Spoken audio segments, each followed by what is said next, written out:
Hello everyone, विश्वरूप classes में आपका स्वागत है। आज ध्वनि से संबंधित क्लास में हम लोग सबसे पहले एक बार फिर से प्रतिध्वनि के बारे में जानेंगे, फिर आगे के सारे टॉपिक कवर करेंगे। प्रतिध्वनि के बारे में मैंने आपको पिछली क्लास में समझाया हुआ था, तो पहले तो मैं वही बात कहूँगा कि जिन लोगों ने पीछे पढ़ाए हुए क्लास नहीं देखे हैं, प्लीज़ पहले आप वो सारे क्लास देखिएगा, तभी आपको और बेहतर समझ में आएगा। ठीक है, तो हम प्रतिध्वनि के बारे में बता रहे थे कि अगर हम ये मान लेते हैं कि कोई ध्वनि का स्रोत है, यानी कि जहाँ से ध्वनि उत्पन्न हो रही है, ध्वनि उत्पन्न होने के बाद तरंगों के रूप में दूर चली जाती है। अगर हम मान लें कि थोड़ी दूरी पर कहीं एक ऊंची पहाड़ी है या ऊंची दीवार है, तो वो तरंगें जाएंगी, उस पहाड़ी से टकराएंगी, उस दीवार से टकराएंगी और टकरा करके परावर्तन के बाद वापस आएंगी। तो जब वो परावर्तन के बाद तरंगें वापस आएंगी तो हमें एक बार फिर से ध्वनि सुनाई देगी। एक बार तो जब वो ध्वनि स्रोत से तरंगें उत्पन्न होंगी तब ध्वनि सुनाई देगी, और जब वो तरंगें परावर्तन के बाद लौट कर आएंगी तब फिर से हमें एक ध्वनि सुनाई देगी। यानी पहली ध्वनि जो सुनाई देगी उसके एक निश्चित समय के बाद हमें दूसरी ध्वनि सुनाई देगी, यानी कि उस ध्वनि की पुनरावृत्ति होगी, रिपीटेशन होगा, और इसी रिपीटेशन को, इसी पुनरावृत्ति को हम प्रतिध्वनि यानी इको कहते हैं। आप लोगों ने देखा भी होगा कि जो साउंड सिस्टम होते हैं, कहीं पर कोई प्रोग्राम हो रहा होता है तो उसमें एक फंक्शन होता है मशीन में, जो एम्पलीफायर होता है उसमें एक फंक्शन होता है इको। तो कुछ कलाकार होते हैं वो कहते हैं इको को थोड़ा बढ़ा दीजिए या कम कर दीजिए। इको को बढ़ाने से आप लोगों ने देखा होगा, जैसे कि वो बोलता है हेलो, तो उससे क्या होगा, hello hello hello hello hello ऐसे आता रहता है बार बार। एक बार वो कोई वर्ड बोलेगा और वो वर्ड आपको कई बार सुनाई देता है। कोई भी शब्द जो होता है ना वो कई बार सुनाई देता है। एक बार हेलो बोला, उसके बाद आपको 3 से 4 बार हेलो हेलो हेलो हेलो सुनाई देगा। लेकिन हर बार क्या होगा, जो हेलो की तीव्रता होगी, यानी कि उसमें जो ऊर्जा होगी वो कम होती चली जाएगी, उसकी प्रबलता भी कम होती चली जाएगी। यानी पहली बार जो हेलो होगा, हेलो वो तेज होगा, फिर hello hello hello hello hello कम होता चला जाएगा। लेकिन एक ही ध्वनि एक निश्चित समयांतराल के बाद आपको बार बार सुनाई देगी, और इसी को हम प्रतिध्वनि कहते हैं। अब एक बात पर मैं बार बार फोकस कर रहा हूँ, निश्चित समय के बाद। ये निश्चित समय क्या है, तो मैंने आपको बताया था कि यदि हमें प्रतिध्वनि को स्पष्ट रूप से सुनना है तो कम से कम 1/10 सेकंड का समयांतराल होना चाहिए। 1/10 सेकंड का समयांतराल होना चाहिए। मतलब यदि हमने बोला हेलो, तो ये हेलो आपको सुनाई दिया। यदि दूसरा हेलो 1/10 सेकंड बाद सुनाई देगा तो हमें वो समझ में आएगा या वो हमें स्पष्ट सुनाई देगा। लेकिन यदि दूसरी बार जो हेलो शब्द है, यानी जो पुनरावृत्ति है, वो 1/10 सेकंड से भी पहले हो गई तो वो हमें सुनाई नहीं देगा। कारण क्या है? कारण ये है कि जब कोई ध्वनि तरंगें मेरे कान पर आती हैं तो चूँकि ध्वनि एक संवेदना है जो कानों के द्वारा अनुभव की जाती है, ऑलरेडी आपको बताया है, ऊर्जा के रूप में ध्वनि तरंगें चलती हैं, ऊर्जा होती है। तो जब ध्वनि तरंगें हमें सुनाई देती हैं तो हमें एक ध्वनि देती है, मतलब ध्वनि सुनाई देती है, और वो ध्वनि तरंगें जब कान पर आना बंद हो जाती हैं उसके बाद भी उस ध्वनि की एक संवेदना हमारे मस्तिष्क में बनी रहती है। कितनी देर तक? 1/10 सेकंड तक।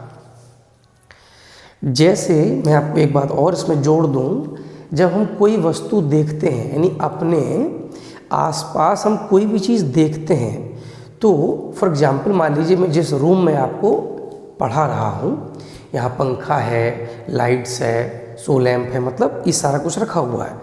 तो मैं जिस चीज़ को देख रहा हूँ उसकी एक इमेज, उसका प्रतिबिंब हमारी आँखों की रेटिना पर बन जाता है।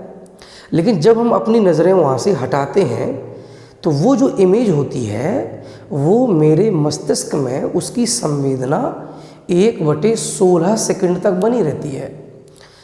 कोई चीज़ हम देख रहे हैं, उसकी इमेज रेटिना पर बन रही है, जब उसको हम देखना बंद कर देते हैं फिर भी वो जो प्रतिबिंब हमने देखा था, जो वस्तु हमने देखी थी, उसकी एक संवेदना मेरे मस्तिष्क में 1/16 सेकंड, यानी कि 1 सेकंड का 16वां हिस्सा 1/16 सेकंड, इतने समय तक वो संवेदना बनी रहती है। यानी वो हम नहीं देख रहे होते हैं फिर भी मुझे दिखती है, लेकिन 1/16 सेकंड बहुत छोटा समय है।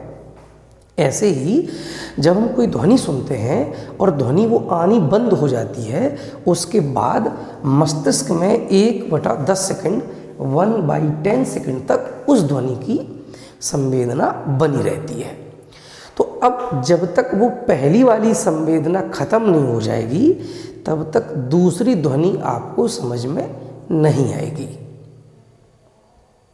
दूसरी ध्वनि आपको तभी तो समझ में स्पष्ट आएगी जब पहली वाली ध्वनि की संवेदना समाप्त हो जाएगी। और वो कितनी देर तक बनी रहती है? 1/10 सेकंड, यानी कि 0.1 सेकंड तक बनी रहती है। इसीलिए यदि हम बातचीत करते हैं, जैसे मान लीजिए मैं आपको पढ़ा रहा हूँ, मैं बराबर बोल रहा हूँ, वो ध्वनि आपको सुनाई दे रही है।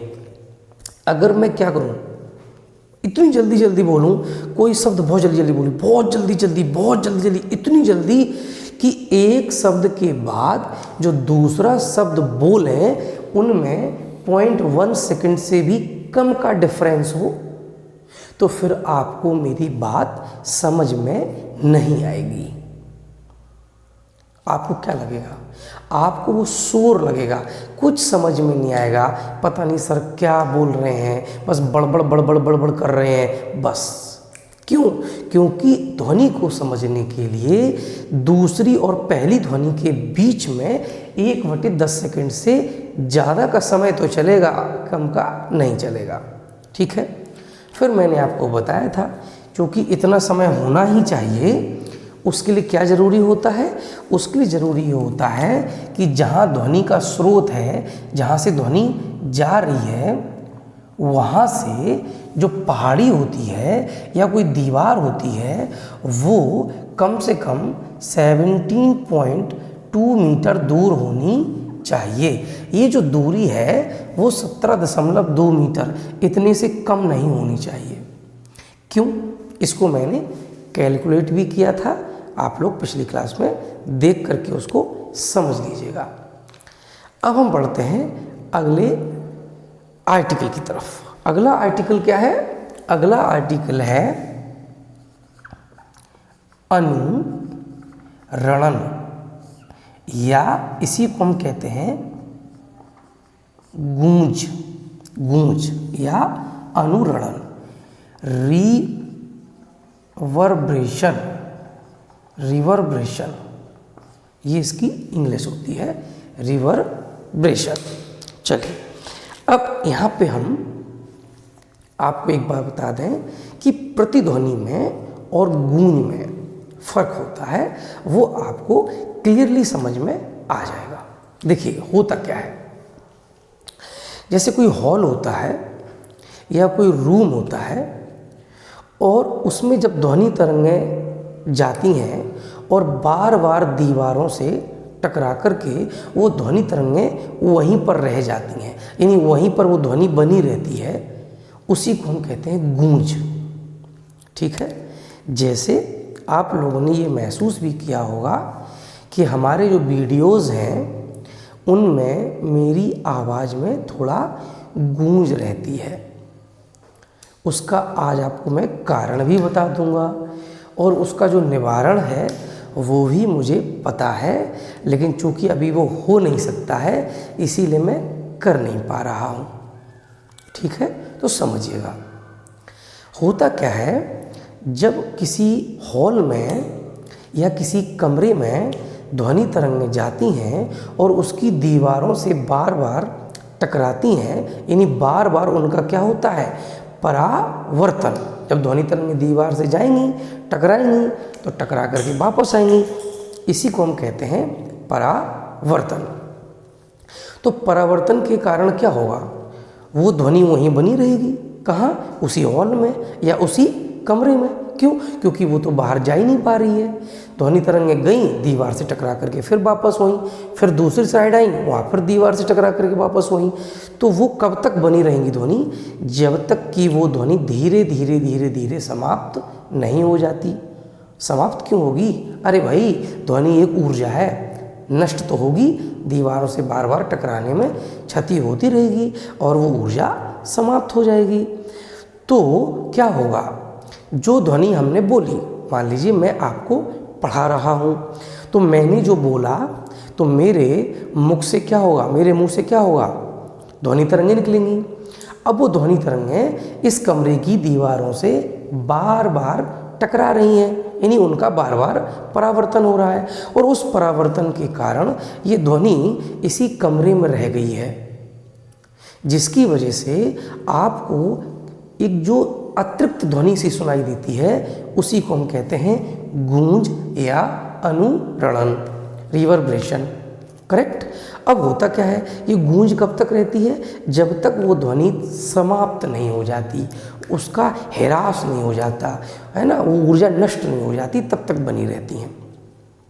कारण क्या है? कारण ये है बेटा कि जो ध्वनि तरंगें होती हैं वो इन दीवारों से टकरा करके वापस आ रही हैं, यानी उसका असली कारण है परावर्तन होना। अगर ध्वनि तरंगों का परावर्तन रुक जाए या कम हो जाए तो क्या होगा, तो ये जो गूंज होती है, जो अतिरिक्त ध्वनि के साथ में आपको आवाज़ सुनाई दे रही है, वो बंद हो जाएगी। तो दीवारें जो होती हैं वो इन ध्वनि तरंगों को परावर्तित कर देती हैं।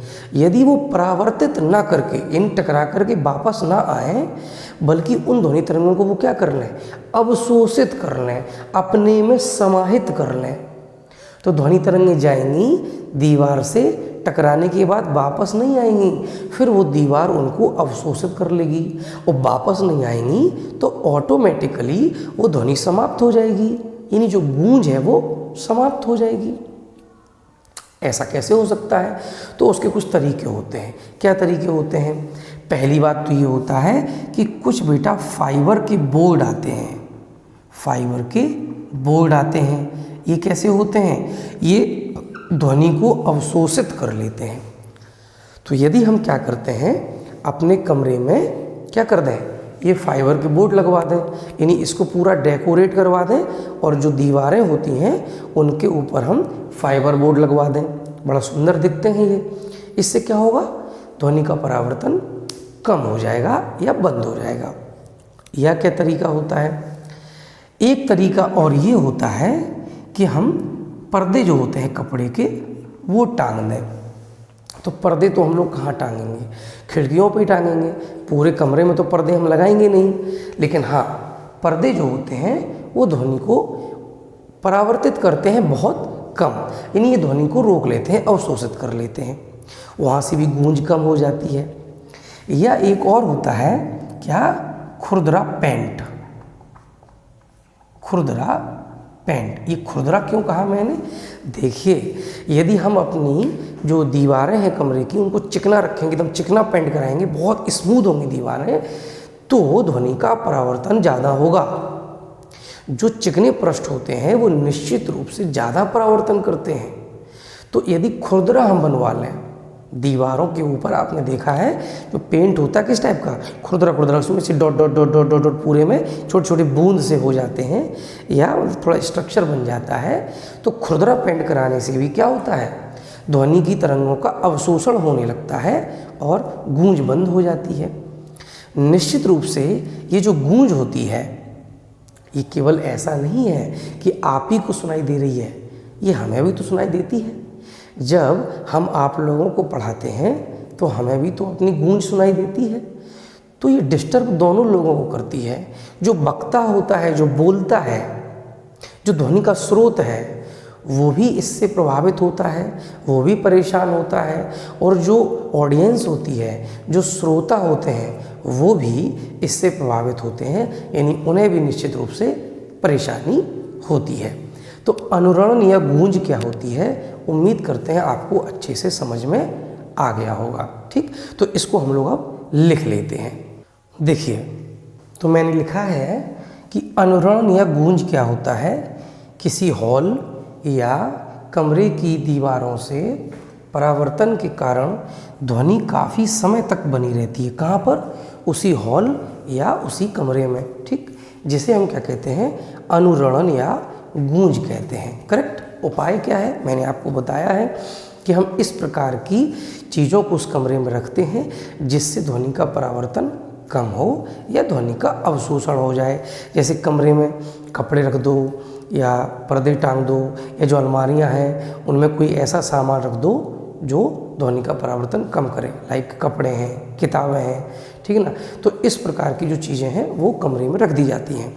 इसलिए आप लोगों ने महसूस भी किया होगा कि जब हमारे घरों में कोई कमरा बनता है और वो खाली रहता है, यानी खाली हॉल होता है, तो उसमें गूंज होती है, यानी आवाज़ गूंजती है। ऐसे में गाना गाना बड़ा अच्छा लगता है।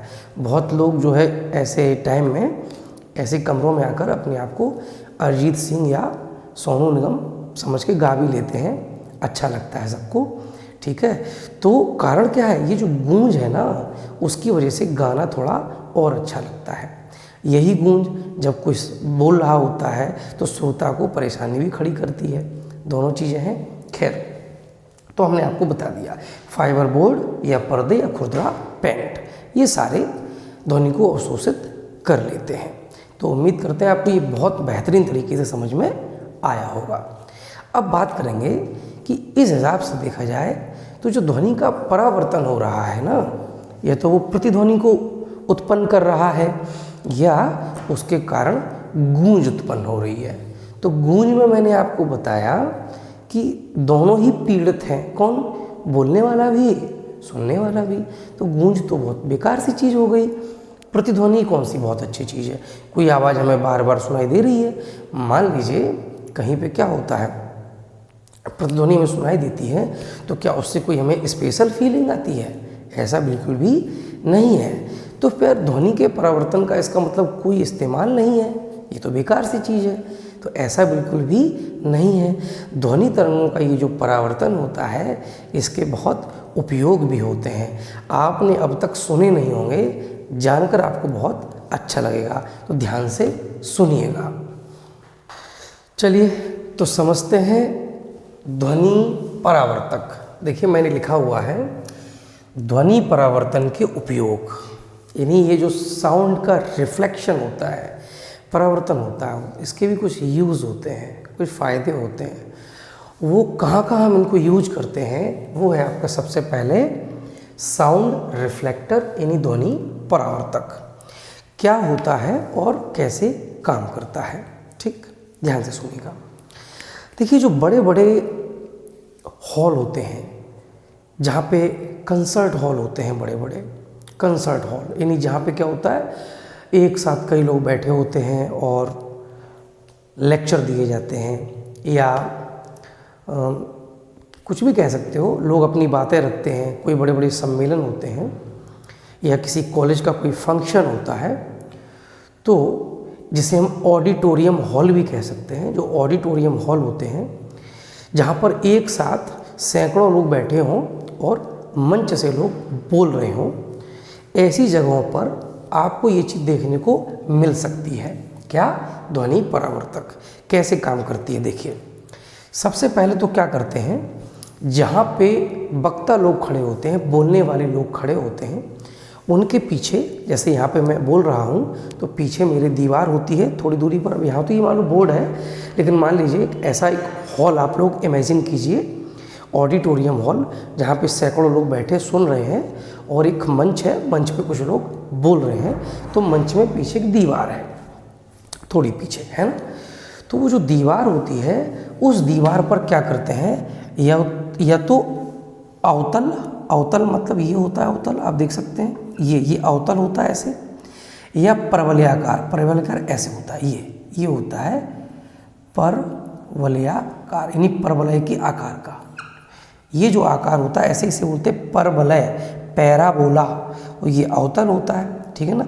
तो अवतल आकार का या परवलयाकार क्या लगा देते हैं, ध्वनि पट लगा देते हैं। ध्वनि पट माने एक ऐसा कोई भी पदार्थ जो ध्वनि का परावर्तन करता है। अब ध्वनि का अवशोषण नहीं करवाना है, क्या करवाना है, ध्वनि का परावर्तन।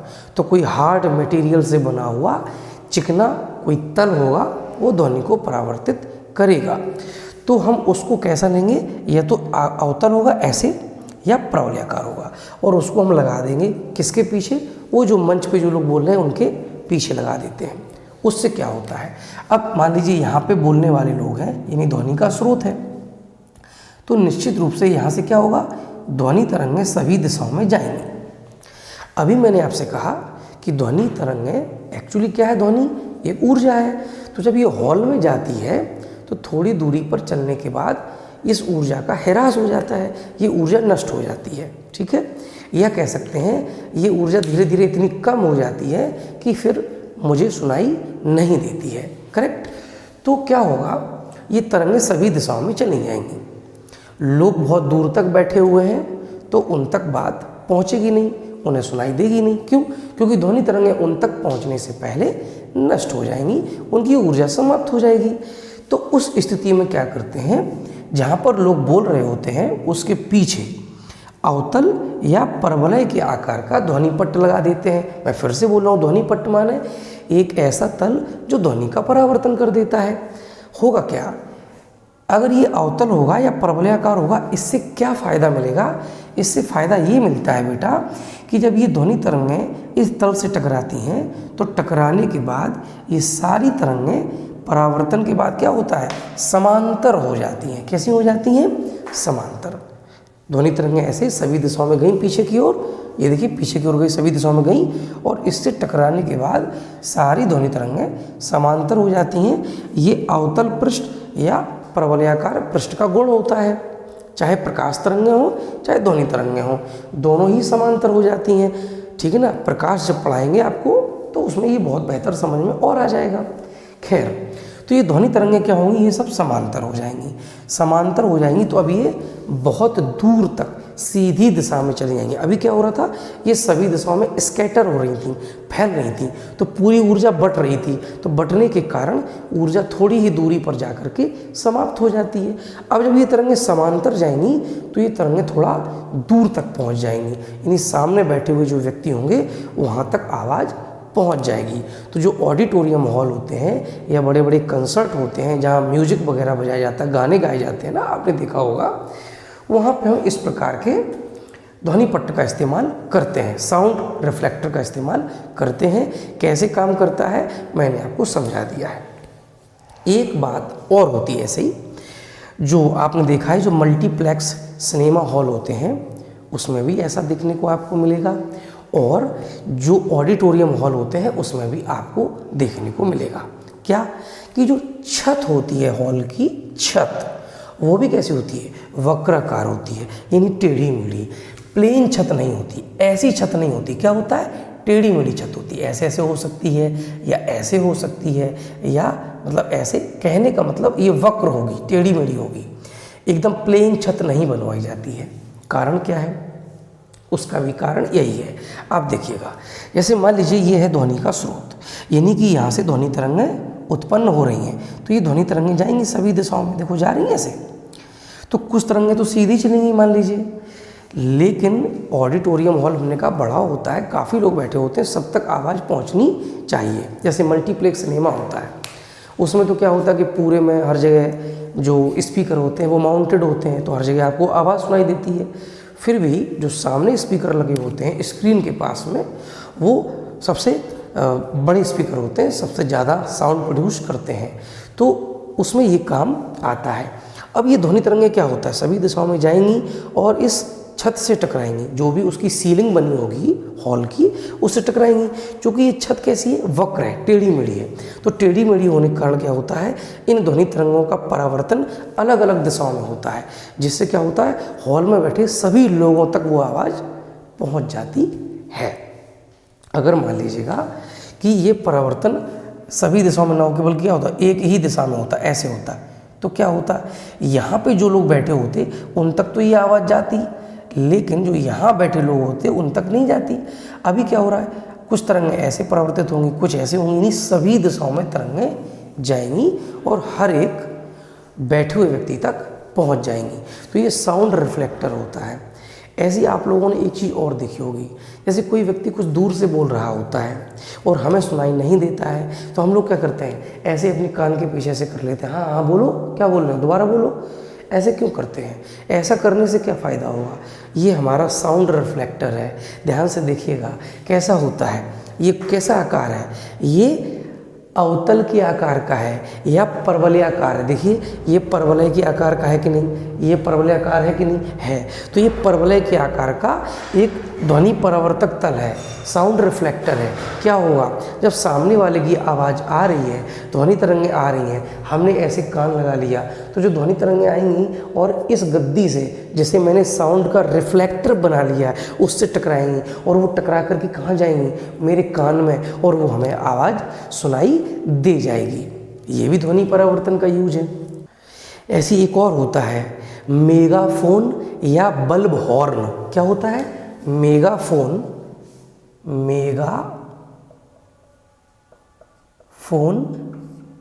या बल्ब हॉर्न।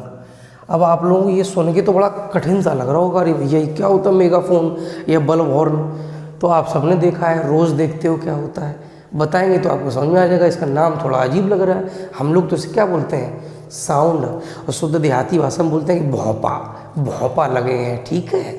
तो साउंड होते हैं, क्या होते हैं साउंड, सुनिए ध्यान से।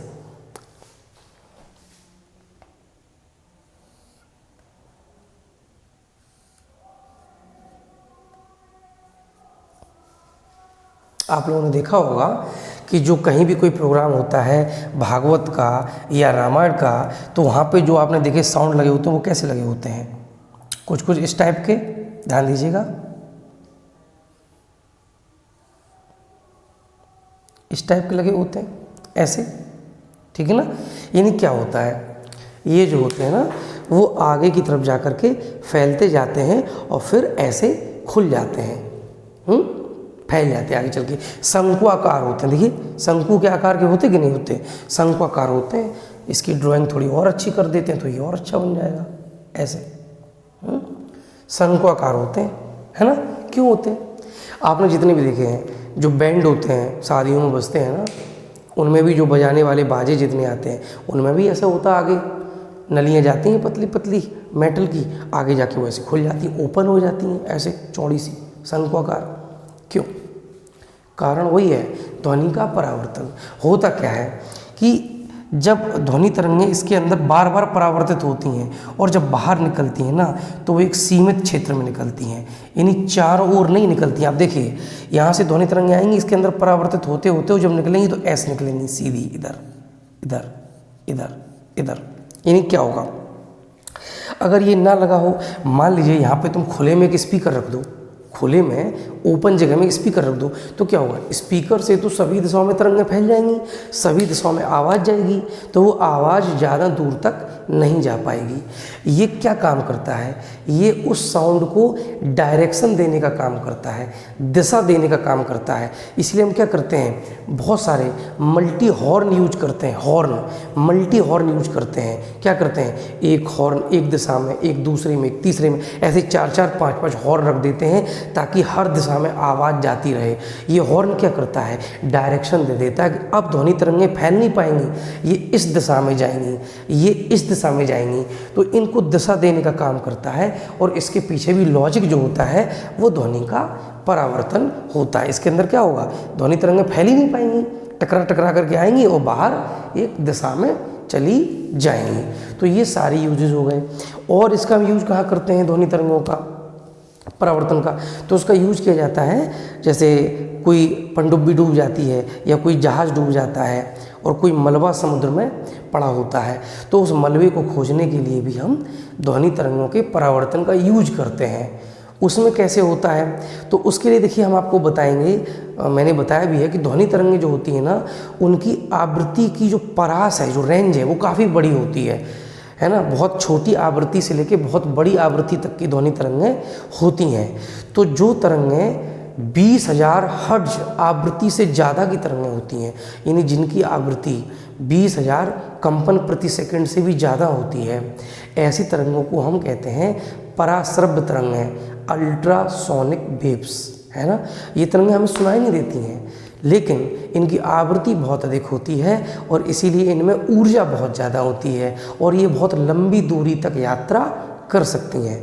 वैसे तो ध्वनि तरंगें क्या होता है, थोड़ी दूरी में जाके समाप्त हो जाती हैं। क्यों? क्योंकि उनमें बहुत ज़्यादा ऊर्जा नहीं होती है। कौन सी तरंगें? जो ऑडिबल होती हैं, जो सुनाई देती हैं।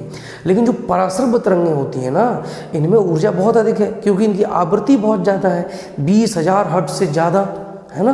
तो इस वजह से ये जो तरंगें होती हैं वो काफ़ी लंबी दूरी एक सीधी रेखा में तय कर सकती हैं। तो हम क्या करते हैं, इन तरंगों को समुद्र में भेजते हैं और क्या होगा, वो उस मलबे से या उस पनडुब्बी से, जो भी डूबी चीज़ है, उससे टकरा करके क्या होगा, वापस आएंगी। तो इस विधि के द्वारा हम उन मलबों को खोजने में उनकी मदद लेते हैं, ध्वनि तरंगों के परावर्तन की। इसे हम सोनार भी कहते हैं, है ना। अभी हम आपको ये पढ़ाएंगे। तो ये ध्वनि तरंगों के परावर्तन के कुछ यूज हैं जो आपको अच्छे से मैंने बताए हैं और उम्मीद करते हैं कि आपको अच्छे से समझ में भी आए होंगे। कोई भी चीज़ आपको यदि समझ में नहीं आती है, बेहिचक आप पूछेगा, कमेंट कीजिए, या ग्रुप है टेलीग्राम पर, आप प्ले स्टोर पर जाएँ, टेलीग्राम इंस्टॉल करें और उसमें आप सर्च करें विश्वगुरु क्लासेस, विश्वगुरु क्लासेस, ठीक है। इस ग्रुप को आप ज्वाइन करिए, रिक्वेस्ट भेजिएगा, मैं उसको अप्रूव कर दूंगा, आप ज्वाइन कर लीजिएगा, ठीक है। इससे फ़ायदा आपको ये होगा, पहला तो आप अपना जो भी क्वेश्चन है वो वहाँ पे रख सकते हैं, और सेकंड जो फ़ायदा वो ये है कि जो भी हम नोट्स आपको प्रोवाइड कराएंगे वो सारे ग्रुप में ही पोस्ट करेंगे, तो आपको वहाँ से शॉर्ट नोट्स मिल जाएंगे। लेकिन यदि आपको प्रॉपर नोट्स बनाने हैं, प्रॉपर हर बात आपको अपने नोट्स में लिखनी है, तो आपके पास एक ही तरीका है, आप मेरे लेक्चर को, मेरे वीडियो को अच्छे से सुनिएगा, उसको पॉज कर करके लिखते चलिएगा, जहाँ भी आपको स्क्रीनशॉट ज़रूरी लगता है वहाँ स्क्रीनशॉट ले लीजिएगा, ठीक है। और सुन करके आपको पूरे नोट्स डिटेल में तैयार करने होंगे। शॉर्ट नोट्स में जो इम्पोर्टेंट लाइनें होंगी वो ज़रूर होंगी, ठीक है। तो आज की क्लास में इतना ही। ज़रूर बताइएगा कि क्लास आपको कैसी लगी। अगर आपको अच्छी लगी है तो एप्रिशिएट कीजिए, और यदि कोई भी डाउट होता है कमेंट कीजिए। मिलते हैं अगली क्लास में।